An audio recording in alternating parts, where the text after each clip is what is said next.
नमस्कार, आर्यभट्ट टाइम्स में आपका स्वागत है। पटना के मशहूर शिक्षक खान सर ने हाल ही में एक पॉडकास्ट में जीजा शब्द का इस्तेमाल करते हुए विवादित बयान दिया था, जिसको लेकर अब बवाल मचा हुआ है। अब इस पर बीजेपी की प्रतिक्रिया आई है। आपको बता दें, बिहार सरकार के पूर्व मंत्री और बीजेपी विधायक नीरज कुमार बबलू ने बड़ा बयान दिया और अपनी बातें रखी है। पॉडकास्ट इंटरव्यू के दौरान खान सर ने अपने असली नाम फैजल खान को लेकर चल रहे विवाद पर प्रतिक्रिया देते हुए कहा कि जो मुझे जीजा मानता है वही मुझे फैजल खान कहता है। इस पर नीरज बबलू ने कहा, सबसे पहले तो बाप उसका जीजा हो गया, उसकी माँ भी जीजा बन जाएगी, बहन भी जीजा बन जाएगी। जिस तरह से उसने बयान दिया है, हम समझते हैं कि उसको बिहार में घुसने नहीं दिया जाना चाहिए। छात्रों को भी नीरज कुमार ने सलाह दी और कहा कि बिहार के छात्रों को ऐसे शिक्षकों का बहिष्कार करना चाहिए। हमने पहले ही कहा है कि वो फ्रॉड है, वो शिक्षक नहीं नौटंकीबाज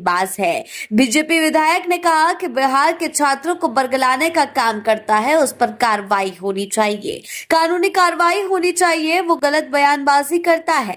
बता दें कि नीरज बबलू से पहले सांसद पप्पू यादव ने भी फैजल खान के इस बयान पर प्रतिक्रिया दी थी। पप्पू यादव ने कहा था कि ऐसा बयान बिल्कुल शोभा नहीं देता। दोनों आदमी खान और रोशन विवाद को गहराते जा रहे हैं, जो गलत है। मुझे लगता है कि ऐसी चीजों से बचना चाहिए। रोशन आनंद को भी बचना चाहिए और साथ ही साथ फैजल खान को भी इस मामले से बचना चाहिए।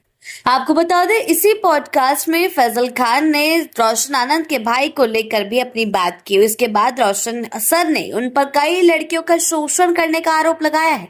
दरअसल इंटरव्यू के दौरान उनसे एक सवाल पूछा गया, उस पर भड़क कर खान सर ने कहा कि उन्होंने जिन बच्चों को पढ़ाया है वो उन्हें खान सर कहते हैं, और जो ससुराल पक्ष के हैं, जिन लोगों को वो जीजा लगते हैं, वो उन्हें फैजल खान के नाम से ही बुलाते हैं। ये बात हमने आपको पहले भी बताई। आगे रोशन सर के मृतक भाई को लेकर कहते हैं कि प्रिंस के ऊपर 3 आर्म्स एक्ट और 2 किडनैपिंग के केस थे।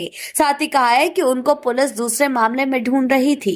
इसके बाद रोशन आनंद ने पलटवार किया और कहा कि ये दिखाता है कि उसका संस्कार और परवरिश कैसा है। उसने मरे हुए व्यक्ति तक को भी नहीं छोड़ा, लेकिन उन्हें नहीं पता कि जिस केस की उन्होंने बात की उसमें मेरा भाई बाइज्जत बरी हुआ है। कोर्ट ने निर्दोष माना है। अब तो हम ठोक कर कहते हैं कि हमें सनातनी होने पर गर्व है। हमें संस्कार दिया गया है कि मेरे मरे हुए व्यक्ति की कब्र नहीं खोदे, लेकिन उन्होंने अपनी परवरिश जाहिर की है। लेकिन उन्होंने लुच्चा लफंगा वाली भाषा में बात की, टपोरी वाली भाषा में बात की। उसको आप शिक्षक कहिएगा, सभी शिक्षक को तू तड़ाक से बात किया है। रोशन सर ने कहा कि आप मेरे एक सवाल का जवाब दीजिए। आपने अपनी उपस्थिति में अपने गार्डों से गोली चलवाई। दूसरी बात की गोली जब आपने चलवाई तो मीडिया में क्यों कहा कि कई राउंड फायरिंग हुई? फिर जब वीडियो आया तो आप हकला क्यों गए? जो इंसान अपने बाप का नहीं हुआ वो किसी और का नहीं हो सकता। आपने अपने पिता के बारे में कहा कि वो सेना में है, जबकि वो सेना में नहीं है। लगातार खान सर पर अब शोषण के आरोप भी रोशन आनंद लगाते हुए नजर आ रहे हैं। आखिर इन बातों में कितनी सच्चाई है, ये कुछ समय बाद अगर इस मामले में तफ्तीश होती है तो ये सामने आ जाएगा।